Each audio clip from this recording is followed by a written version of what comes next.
we would like to thank all of our sponsors for the first ever Lorcana Battle of the Bay. Each of our sponsors has contributed towards the prizing of this event to make sure it is a complete success. And to all of our volunteers, thank you for your continued support. Together, we are stronger.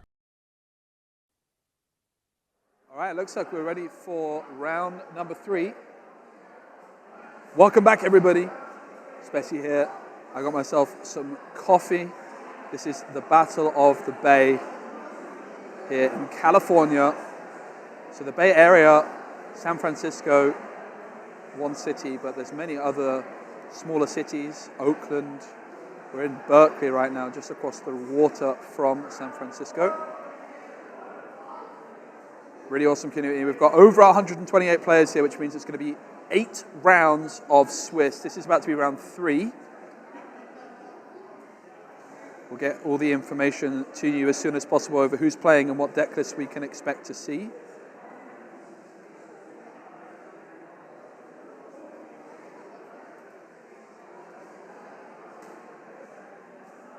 Yeah, of course, set 6 came out just a week ago. So, big opportunity for many of these players to experiment with these cards for the first time on a big stage. Lots of eyes from the international Lorcana community going to be on this one, with it being a set 6 tournament in particular. Of course, in 2 weeks' time, we have the Disney Lorcana Challenge European Championships in Paris, which I'll be attending as a commentator. And then in around a month's time, just over a month, in January, there's going to be the North American regionals as well. So a lot of these players looking to get in as much practice as possible ahead of that. I do believe that the North American regionals is at Disneyland in California, so not too far away for these players to travel, and therefore I'd expect quite a lot of them to be making the journey over for that event. Of course, there's players that have already qualified, like Ed that was just with us. He's already qualified for that. But there is last chance qualifiers at both of those events. Hope everyone's good in the chat. Hope you're enjoying the action here. Let us know who you think is going to be taking it down.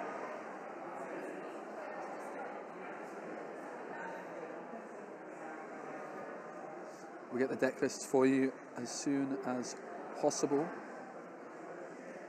We're here at the Battle of the Bay in California. Like I said, it's been raining since I got here. Tomorrow we're going to be going to a local game store, and I'm going to be getting to play some Lorcana of my own. It's also going to be a lunch break after this round, so we'll see if maybe we can get a little show match going, or see if I can sneak in a game. I'm always looking for an excuse to play. It's going to be a high roll to see who's going first. It's like a tie to begin with. It is the 2-game format, remember, of course, so each player is going to go first once, each player will go second once.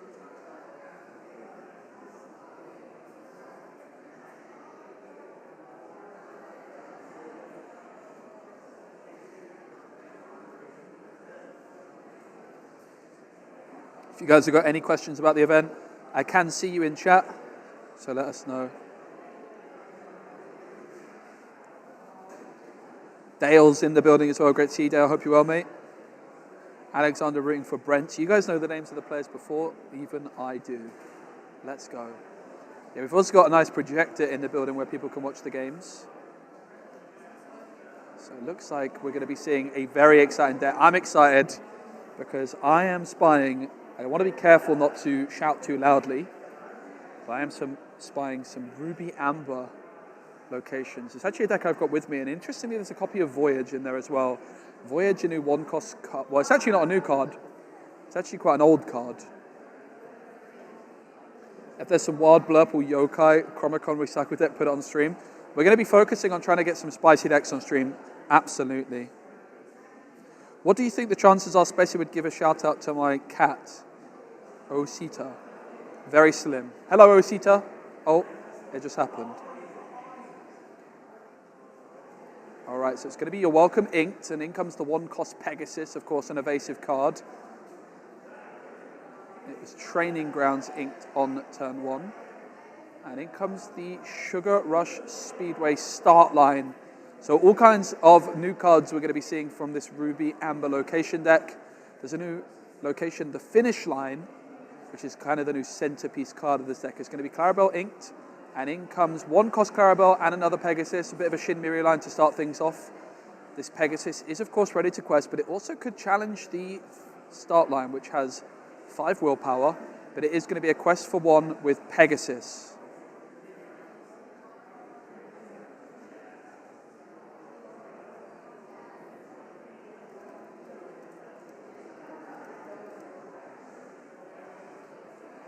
Just trying to find out the player names for you. Of course, with this not being my usual area of casting, I'm not super familiar with all of them. I definitely recognize the faces.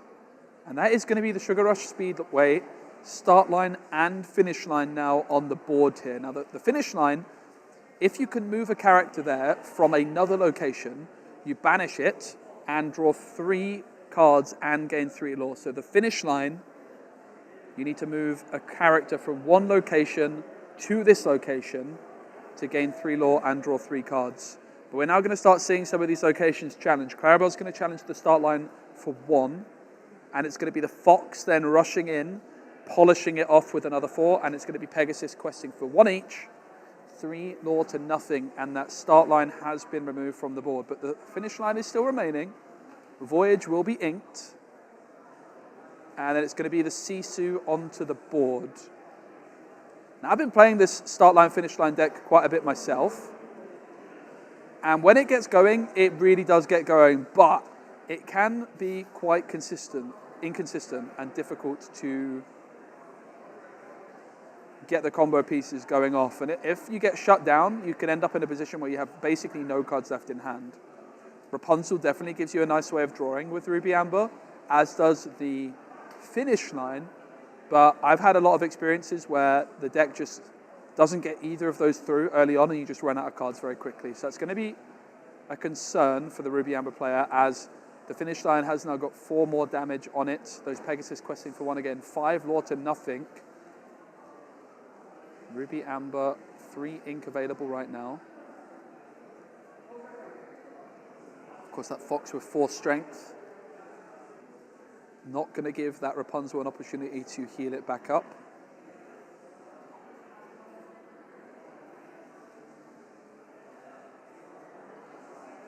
It is the 2-game format. Each player will have an opportunity to go first. Rapunzel into the ink, and for 3 ink, it's going to be a new card. Now, this could have been sung. This is the Island I Pulled from the Sea. Not a card I've been playing, but we are about to see something really spicy. It's a 3-cost uninkable song. You can search your deck for a location card of your choice, and it's going to be the Sugar Rush Speedway start line. Sisu moves there for free, and now Sisu can be exerted. 1 damage dealt to it to move it to another location. It moves from the start line to the finish line, and 3 lore is gained and 3 cards are drawn. And it moves back to the Sugar Rush Speedway starting line. That is the combo potential of this deck. But using the Islands I Pulled from the Sea to set that up was really nicely done. So it was that 3-cost uninkable action that allowed them to search their deck for a location and add it to hand. And then that location was played. The start line was used to move to the finish line, which gained the 3 lore and drew 3 cards. Double Banzai down on the board though, and it's a double quest with Pegasus as well as the rabbit, and it's 8 lore to 3. But that Sugar Rush Speedway starting line still on the board, and now an abundance of cards to work with. I'm even seeing a Be Prepared in the mix there. Also look out for the Minnie Mouse. But bear in mind, the start line can only exert a character which is already dry. You cannot exert a character which has just been played. You have to still wait that normal turn that you would. So the start line into finish line not representing a threat right now without a dry character on the board. This Ruby Amber locations deck, one I'm really interested in. I've actually got it with me myself. Just find it to be a little bit inconsistent at the moment, but seeing that Island Pulled from the Sea, giving it that little bit of extra consistency for sure. But so far, a dominant position for Emerald and Amethyst. Those evasive Pegasus putting in some questing power, and that double Banzai now questing for 2 each a turn Ruby Amber needing to get a bit of board control up in this game. Something like a Maui could start to do that.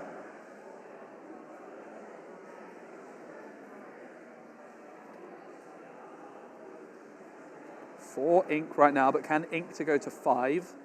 That Minnie Mouse card that you can see in hand is whenever you ink, you can add a location from your discard to hand. It's going to be Maui time.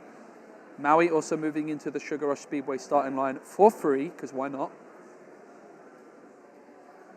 Double Banzai, double Pegasus on the board for Emerald Amethyst. Of course, they drew for the rabbit being banished and they draw for turn. There are 8 lore currently, 12 away. Currently can quest for 6. You definitely expect things like goats to be in the deck. You can see Pegasus in hand as well.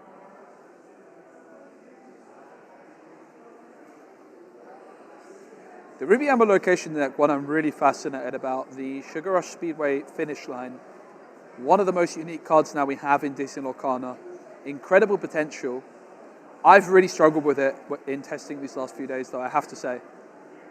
When it works spectacularly. But there's definitely some games that can struggle, particularly going second. It is going to be Pegasus trading with Maui with help of the Crab. The Crab giving that extra strength to Pegasus to take down Maui. Of course, those 2 Banzais and that Pegasus ready to go on some questing, but could, of course, challenge the Sugar Rush Speedway start line. It's another Pegasus for 1. That's 4 ink spent, 3 on the Crab, 1 on the Pegasus. And it is going to be a triple quest for a total of 5, up to 13. Of course, they could have quested up to 14 this turn, but instead decided to take that Pegasus trade with Maui instead of questing for that 1 extra lore. 13 lore to 3 as it stands.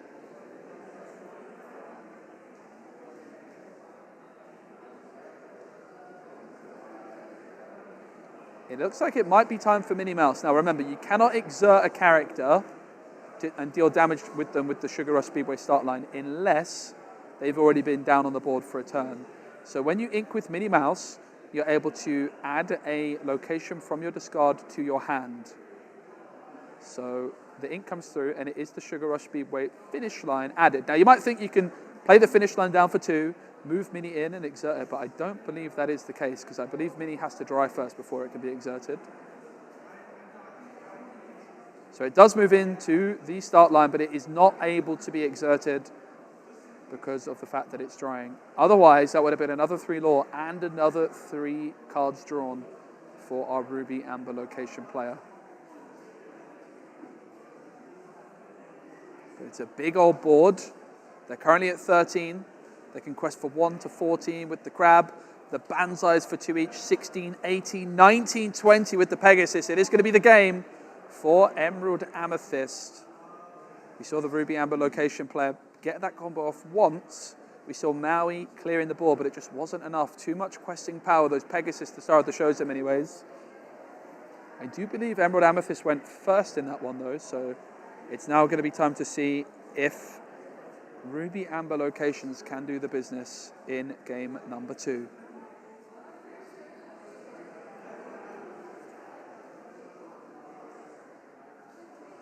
Great to have so many people in the building. I'm here in California. I've almost adapted. I'm going to say I've almost adapted to the jet lag and the time zone. That is complete nonsense. I was asleep at 5 p.m. last night and I woke up at about 4 a.m. I have fully not adapted, but that meant I got a very good night's sleep. So it's game number 2. You can see some pretty interesting cards in the Ruby Amber location deck. Be Prepared is in there. The islands I pulled from the sea to give it that little bit of consistency is going to be nice. Definitely expect to see Rapunzels and Mother Gothels and the kind of things you expect to see in normal Ruby Amber decks.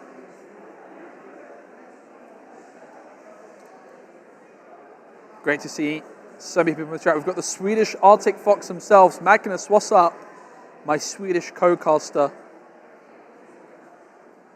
How I long for you to be sat next to me right now, Magnus.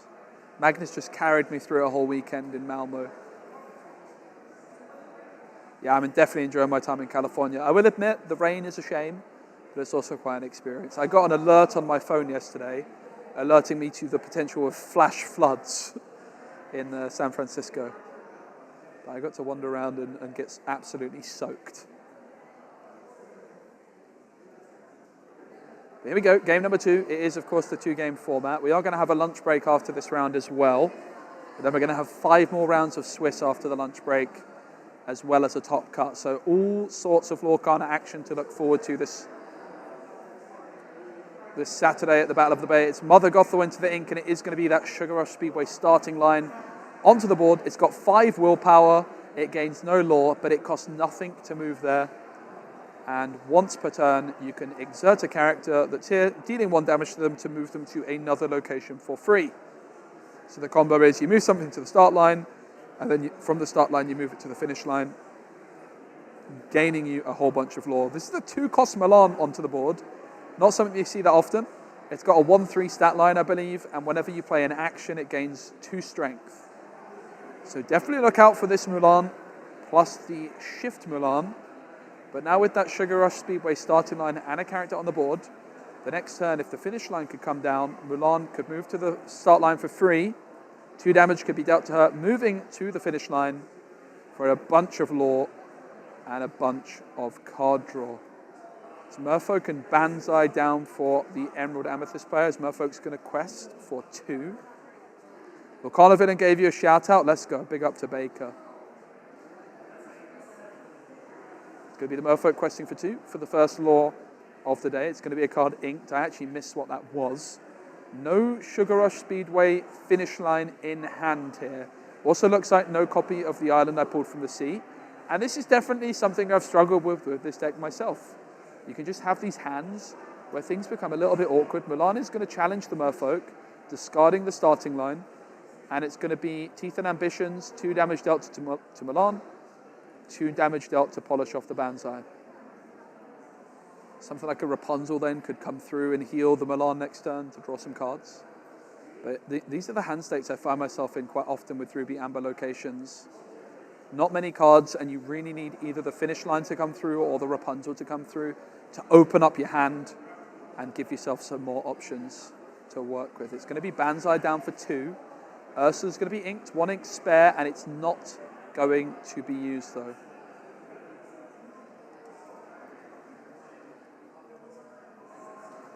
It is going to be Sisu down on the board.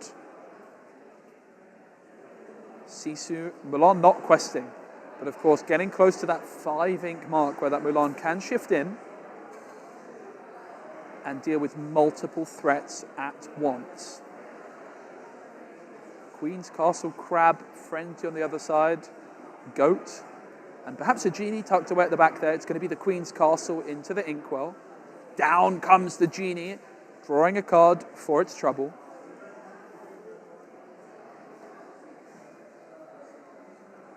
Genie does quest for 2, but very heads up play not to quest with the Banzai. The threat of that Mulan shift is very clear. It is going to be Fix It Felix Jr. I think it's a 3-cost card, which allows you to draw a card if you have a location. It's actually a 2-cost card, and a second comes in. Pegasus inked, the Ruby Pegasus. So Fix It Felix Jr. is when you have a location in play. You can draw a card when you play this.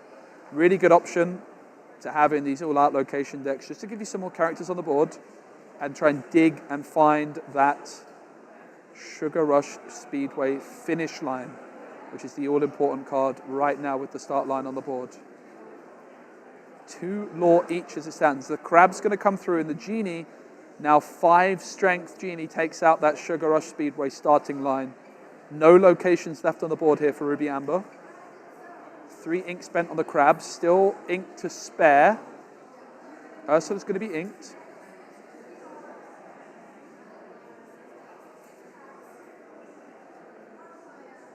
Banzai's going to quest for 2. And it's back on over. It is going to be the Milan that comes through, and it's going to completely clear the board. Milan dealing with 3 characters in a single swoop, including that evasive Genie. The Banzai quest absolutely punished. Milan, when it comes through, it shifts in, it has extra strength, And when it challenges one character, you can deal that same amount of damage to 2 other characters. Banzai's dealt with, so is the genie, and so is the crab. And suddenly, Ruby Amber has the complete board. What a play that was from our Ruby Amber location player.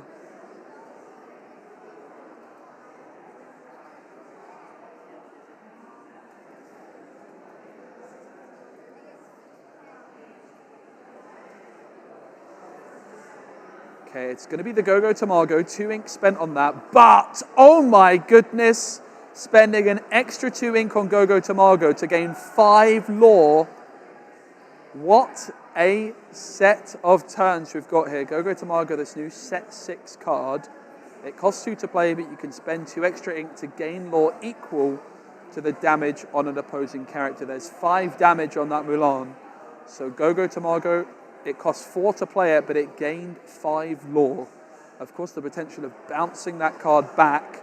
But Rapunzel, she lets down her hair, and she heals the Milan for 3, allowing 3 cards drawn as well. And as soon as you start getting these things through like Rapunzel, this Ruby Amber deck can really turn into a menace. It's going to be questing for 2 with the Fix-It Felix, another 2 for Cici, that's 4. Milan also questing for 2, up to 12. Threatening to win if left uncontested. Go-Go Tamago staring down the barrel of a very wide board from Ruby Amber here.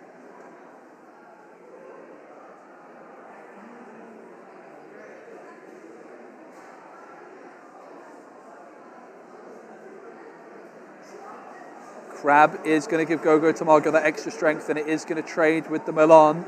Needs must, because that board would be questing for 20 otherwise. They need 8 lore. 2, 3, 4, 5, 6, 7 lore is being threatened by Ruby Amber right now. The goat comes through. So some sort of shift Sisu, shift Milan would be enough for Ruby Amber to take it. It is just going to be a quest of everything. I believe that's up to 19. Is there any way of gaining that instant lore? It's going to be a Minnie Mouse. Tuk Tuk's going to be inked, and when inked, it's going to allow them to get a location from the discard into hand. And it looks like they're going to play it down on the board instantly. And a Sisu just for good measure. That is a very, very wide board. It's going to be a Merfolk. I don't think that's going to stop the board. That is going to be a 1-1. What a game, though. That Mulan was the difference maker. The Mulan shift, cleaning up 3 threats at once. That Genie evasive was dealt with very, very well indeed by that Mulan play. And you see Ruby Amber locations, a very, very interesting setup. That Milan giving it a bit of board control. But you can see how inconsistent it can be at times. That Sugar Rush Speedway finish line, when it works, oh boy, it works well. But my experience with the deck is it can be pretty difficult to set up. I've played a lot of it over the last couple of days since I've been here in California, and I'm not sure I won a single game with it, honestly. It can be really quite inconsistent at times.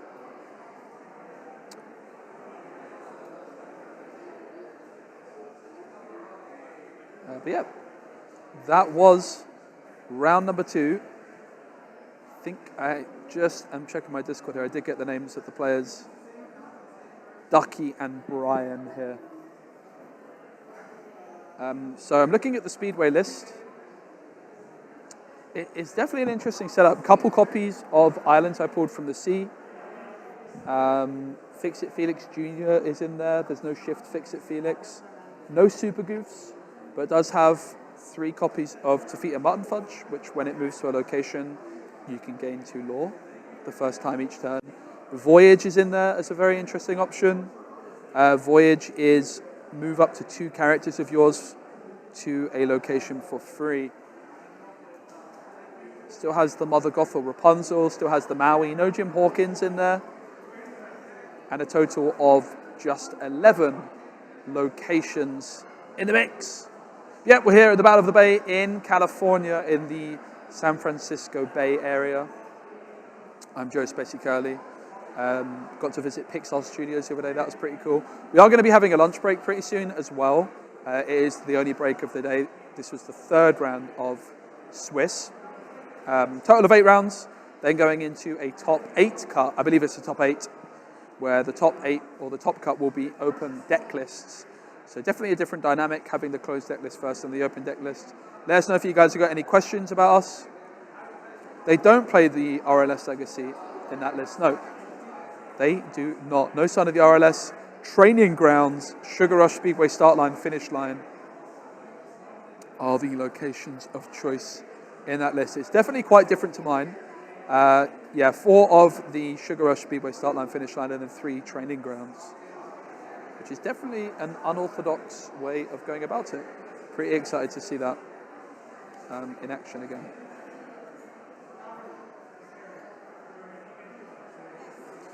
So, yep, that was round number 3. Okay. We're going to have a little interview here with one of the players there from that. So they're going to come on over and we'll chat to them about their deck list and about the tournament and all that sort of stuff. Yeah, big shout out to the organisers. This is an event which is being done for no profit. It's just run by the community for the community. There's a bunch of different stores being represented here. In the Bay Area, there is a bunch of different stores and lots of different players all coming together, having some fun with it. There's some vendors, there's lots of cool prizes and all that sort of thing up for grabs as well. Hope everyone's enjoying the action. We are live here on Twitch and YouTube. If you're watching on Twitch, if you're watching on YouTube, rather, don't forget to give the stream a like. It does help out. Hope you guys are looking forward to Set 6. There's lots of Set 6 content coming on my channel. We've, of course, got the NA versus EU tournament going on at the moment as well, which is happening. I think we're just going into round 2 of that tournament now. After the first round, 6 wins for EU, only 2 for NA. Oof. But if you guys have got any questions for the players, do let us know for sure. We're going to come and have a chat with them. Hello. Nice to see you. How's it going? Would you like to introduce yourself to everybody? Hi, I'm Duckie. Nice to meet y'all. Oh, hi, I'm Duckie. Nice to meet y'all. Hey, Duckie.